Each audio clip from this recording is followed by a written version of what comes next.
Okay, hello everyone. Today we are going to discuss one of the commentaries from the Associates for Scriptural Knowledge website, or askelm.com. So let me pull that up.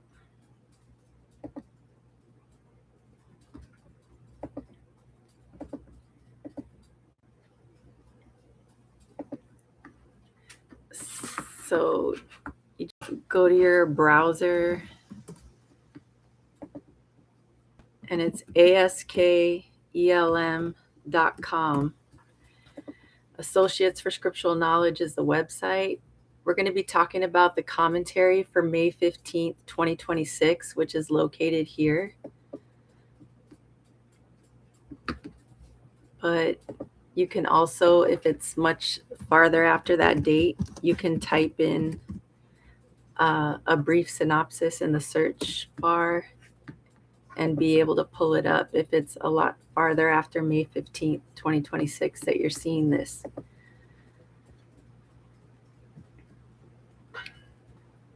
So again, Associates for Scriptural Knowledge is the website. askelm.com is where you can find that website and this commentary that we'll be discussing. It's about the talking snake in the garden. Did both a snake and a donkey speak in totality in terms of the Bible?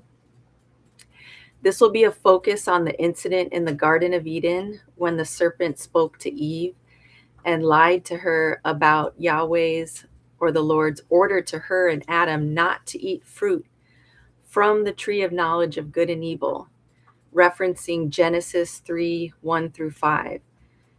Now the serpent was more crafty than any of the wild animals the Lord God had made. He said to the woman, "Did God really say, 'You must not eat from any tree in the garden'?"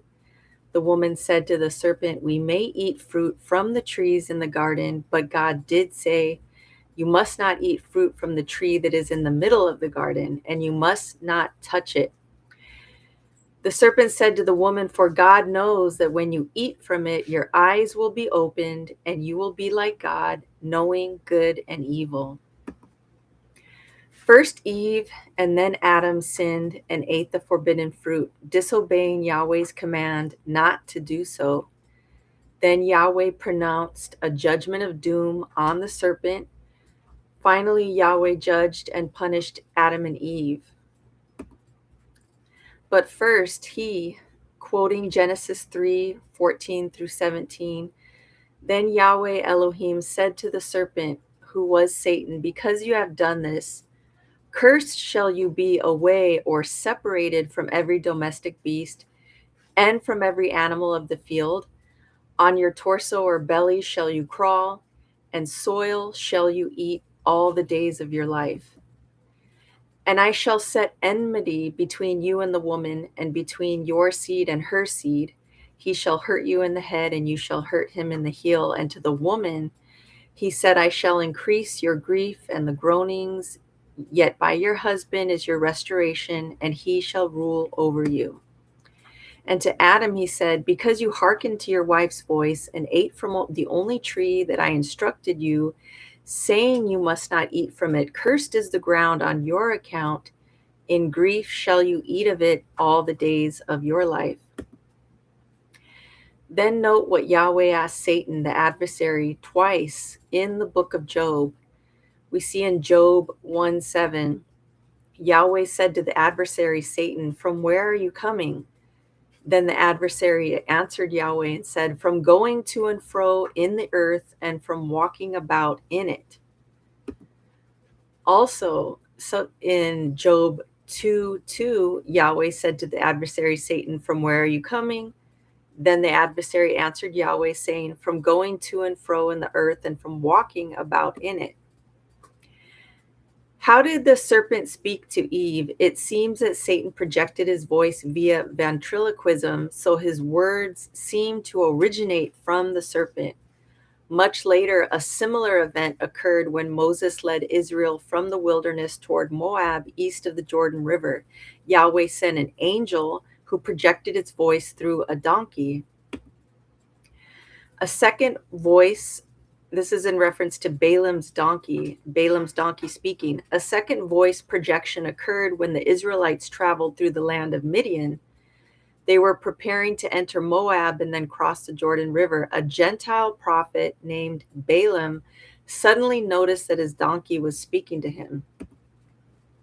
We can read the full story in Numbers 22 through 22:2 through 24:25, with more information in Numbers 31:8 and 16, Deuteronomy 23:4, Joshua 13:22 and 24:9, Nehemiah 13:2, Micah 6:5, 2 Peter 2:15, Jude 1:11, and Revelation 2:14. And we'll try to go through those verses possibly towards the end. Balaam tries to use divination rituals to learn from spirits how King Balak of Moab could defeat the people of Israel. God told Balaam that Moab will not win by war. Later, Balaam told Balak to seduce the Israelite men. The angel of Yahweh projected its voice to make it seem as though the donkey spoke the words.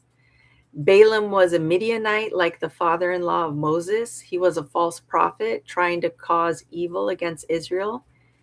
Balaam practiced the occult art of divination with the intent to learn from demonic spirits information for Balaam to be successful in placing a curse, and he failed. The judgment of Yahweh pronounced upon the serpent was a sentence upon Satan, who spoke through a mute animal, a serpent. Satan still lives today, but he is doomed. Long ago, Yahweh told Satan with the words, "the days of your life," in Genesis 3:14, meaning that Satan's life would end. Yahweh cursed Satan, who spoke through the serpent. In Job's 1 and 2, Satan comes before Yahweh to test the righteousness of Job. Yahweh in Genesis condemns Satan, not all serpents, but Satan, to walk on his belly like a snake. This must have caused laughter at the meeting in heaven, looking at Job 1:7 and Job 2:2, when Satan said he was walking about the earth. We know this because of Revelation 12:9-15 and 20, verse 2. Satan is specifically identified as the ancient serpent, referring to the events in Eden. Yahweh in Genesis chapter 3 did not speak to the serpent, but Satan, who spoke through the serpent. Later, when Balaam's donkey spoke, it was the angel speaking his words through the donkey. Yahweh pronounced judgment upon the serpent first. He did so because it, or Satan, caused man to question and challenge Yahweh's authority and commands. No serpent today is intelligent. They cannot understand, reason, or speak. Snakes react to stimuli by instinct, but the serpent in the Garden of Eden, 1, did speak, and 2, questioned Eve. How? Satan used ventriloquism, so it seemed as though the serpent spoke. Imagine Balaam's surprise when the donkey began to speak. Even though spirits spoke regularly to Balaam in his divination rituals, God judged Balaam, and after the army of Israel defeated the combined armies of Moab and its allies. So let's go back and take a look at some of the references. So we see Numbers 22 through 24.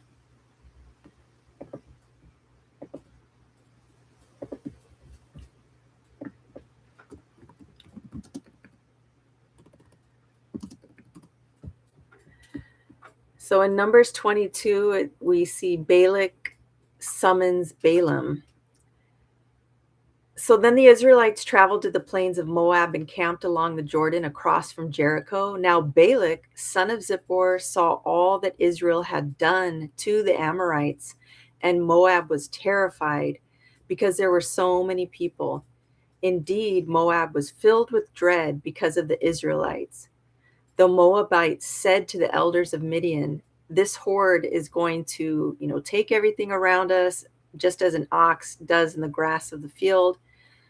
So Balak, son of Zippor, who was king of Moab at that time, sent messengers to summon Balaam, son of Beor, who was at Pethor near the Euphrates River in his native land. Balak said, "A people has come out of Egypt. They covered the face of the land and have settled next to me.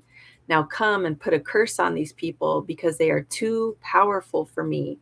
Perhaps then I will be able to defeat them and drive them out of the land. For I know that whatever you bless is blessed, and whoever you curse is cursed." The elders of Moab and Midian left, taking with them the fee for divination. When they came to Balaam, they told him what Balak had said. "Spend the night here," Balaam said to them, "and I will report back to you with the answer the Lord gives me." So the Moabite officials stayed with him. God came to Balaam and asked, "Who are these men with you?" Balaam said to God, "Balak, son of Zippor, king of Moab, sent me this message. A people that has come out of Egypt covers the face of the land. Now come and put a curse on them for me. Perhaps then I will be able to fight them and drive them away." But God said to Balaam, "Do not go with them. You must not put a curse on those people because they are blessed." The next morning, Balaam got up and said to Balak's officials, "Go back to your own country, for the Lord has refused to let me go with you." So the Moabite officials returned to Balak and said, "Balaam refused to come with us." Then Balak sent other officials, more numerous and more distinguished than the first. They came to Balaam and said, "This is what Balak, son of Zippor, says. Do not let anything keep you from coming to me, because I will reward you handsomely and do whatever you say. Come and put a curse on these people for me." But Balaam answered them, "Even if Balak gave me all the silver and gold in his palace, I could not do anything great or small to go beyond the command of the Lord my God. Now spend the night here so that I can find out what else the Lord will tell me."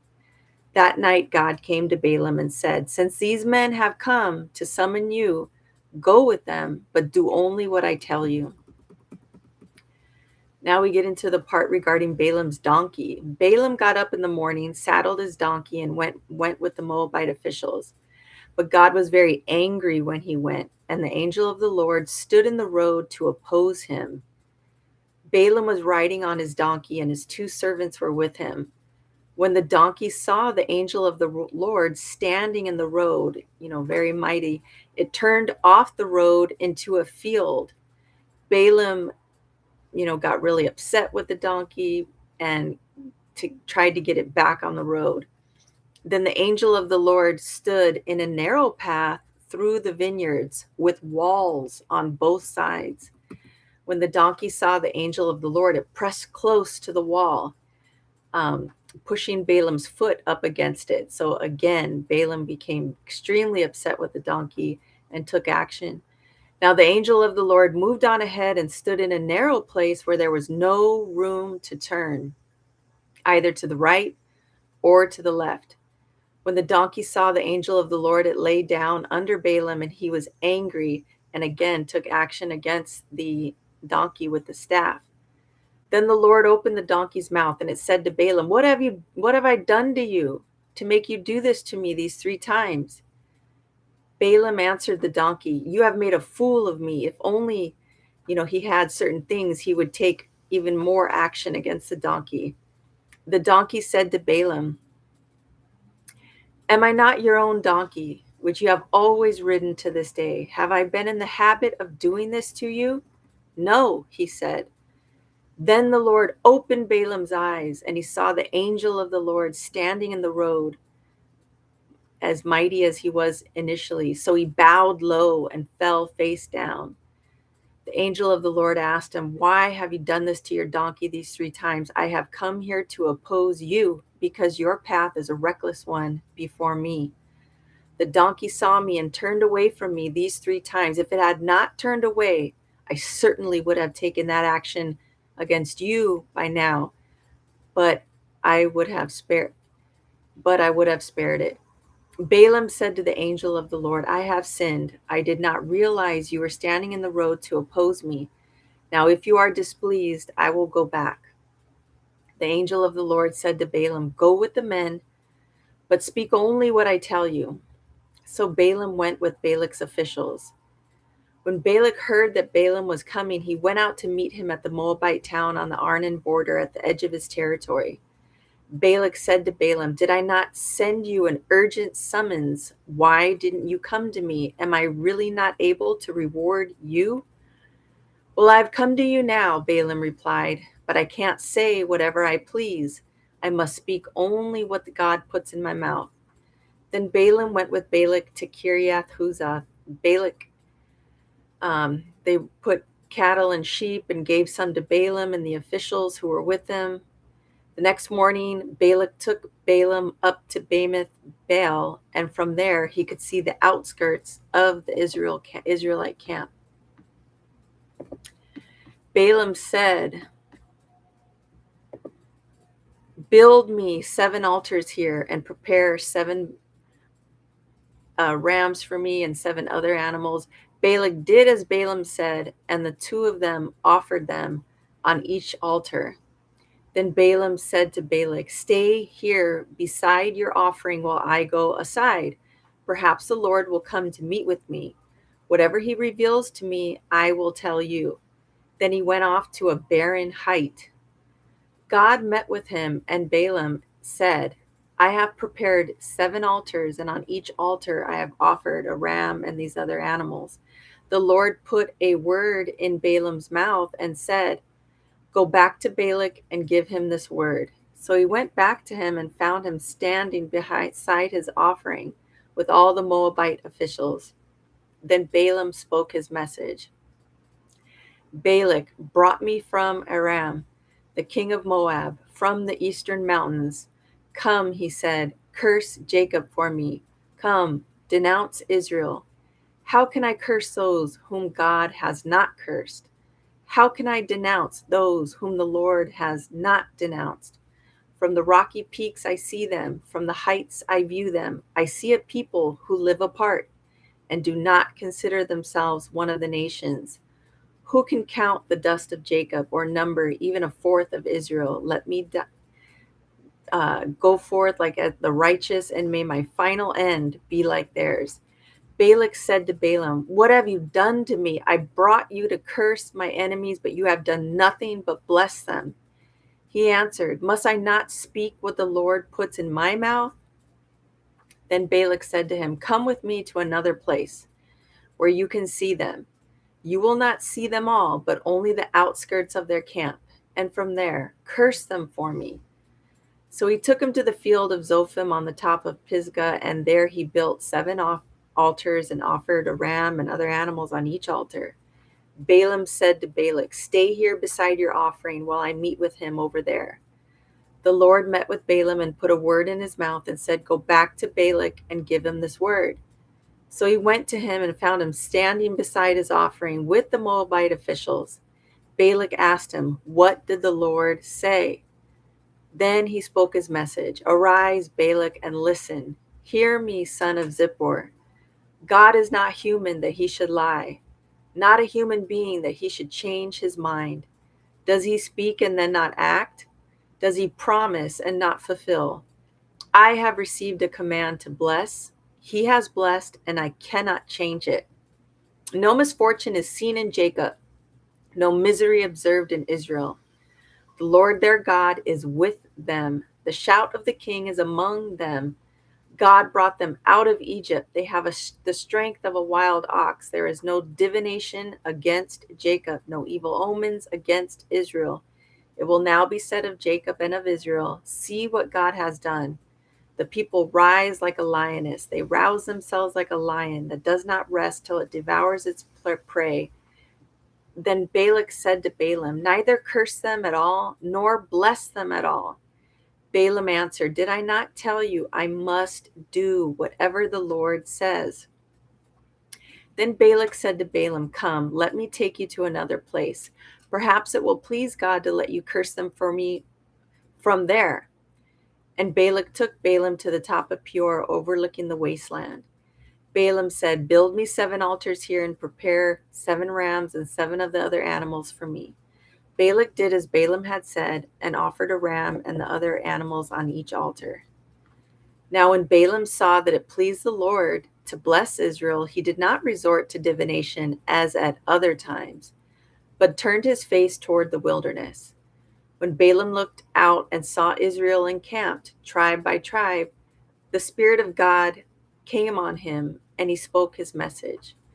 The prophecy of Balaam, son of Beor, the prophecy of one whose eye sees clearly, the prophecy of one who hears the words of God, who sees a vision from the Almighty, who falls prostrate and whose eyes are opened. How beautiful are your tents, Jacob, your dwelling places, Israel. Like valleys, they spread out, like gardens beside a river, like aloes planted by the Lord, like cedars beside the waters. Water will flow from their buckets, their seed will have abundant water. Their king will be greater than Agag. Their kingdom will be exalted. God brought them out of Egypt. They have the strength of a wild ox. They devour hostile nations. With their arrows, like a lion, they crouch, lie down, like a lioness who dares to rouse them. May those who bless you be blessed, and those who curse you be cursed. Then Balak's anger burned against Balaam. He struck his hands together and said to him, I summoned you to curse my enemies, but you have blessed them these 3 times. Now leave at once and go home. I said I would reward you handsomely, but the Lord has kept you from being rewarded. Balaam answered Balak, did I not tell the messengers you sent me? Even if Balak gave me all the silver and gold in his palace, I could not do anything of my own accord, good or bad, to go beyond the command of the Lord. And I must say only what the Lord says. Now I'm going back to my people, but come, let me warn you of what this people will do to your people in days to come. And then he spoke his message. The prophecy of Balaam, son of Beor, the prophecy of one whose eye sees clearly, the prophecy of one who hears the words of God, who has knowledge from the Most High, who sees a vision from the Almighty, who falls prostrate and whose eyes are opened. I see him, but not now. I behold him, but not near. A star will come out of Jacob, a scepter will rise out of Israel. Edom will be conquered. Seir, his enemy, will be conquered, but Israel will grow strong. A ruler will come out of Jacob and destroy the city. Then Balaam saw Amalek and spoke his message. Amalek was first among the nations, but their end will be utter destruction. Then he saw the Kenites and spoke his message. Your dwelling place is secure, your nest is set in a rock, yet you Kenites will be destroyed when Asher takes you captive. Then he spoke his message, alas, who can live with God when God does this? Ships will come from the shores of Cyprus. They will subdue Asher and Eber, but they too will come to ruin. Then Balaam got up and returned home, and Balak went on his way. So that was essentially Numbers 22 through 24. It specifies there's more information in Numbers 31, 8, and 16.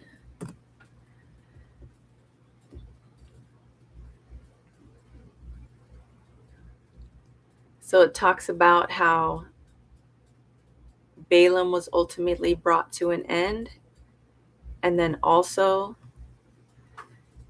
that they were the ones who followed Balaam's advice and enticed the Israelites to be unfaithful to the Lord in the Peor incident, so that a plague struck the Lord's people. Moving on to Deuteronomy 23:4.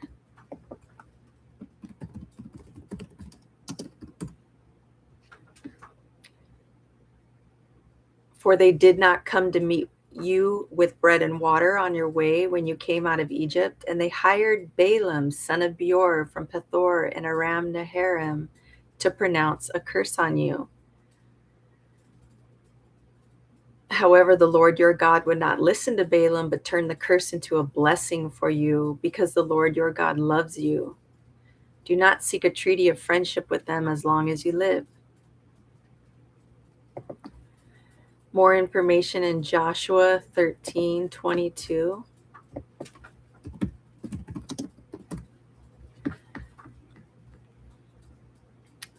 In addition to those affected in battle. The Israelites had ended Balaam, son of Beor, who practiced divination. Joshua 24:9. When Balak, son of Zippor, the king of Moab, prepared to take action against Israel, he sent for Balaam, son of Beor, to put a curse on you, but I would not listen to Balaam. So he blessed you again and again, and I delivered you out of his hand. Nehemiah 13:2.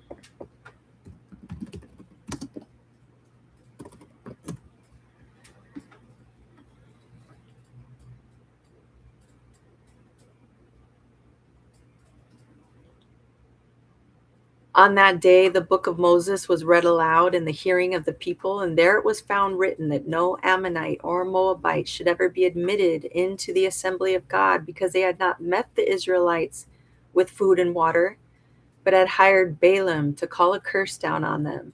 Our God, however, turned the curse into a blessing. Micah 6:5.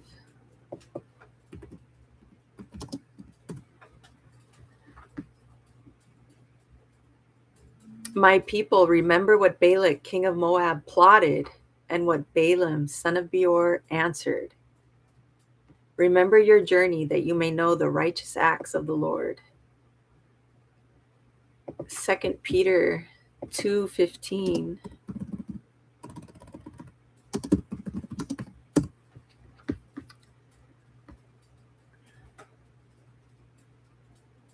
They have left the straight way and wandered off to follow the way of Balaam, son of Bezer, who loved the wages of wickedness. But he was rebuked for his wrongdoing by a donkey, an animal without speech, who spoke with a human voice and restrained the prophet's madness. Jude 1:11.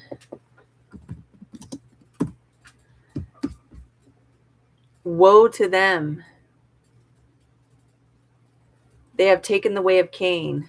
They have rushed for profit into Balaam's error. They have been destroyed in Korah's rebellion. And Revelation 2:14.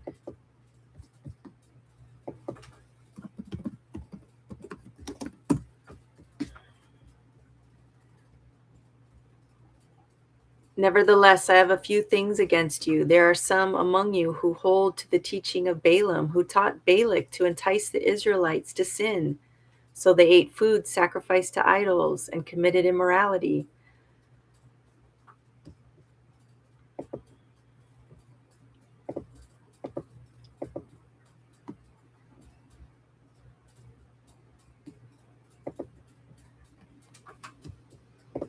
Okay, so that was essentially that commentary.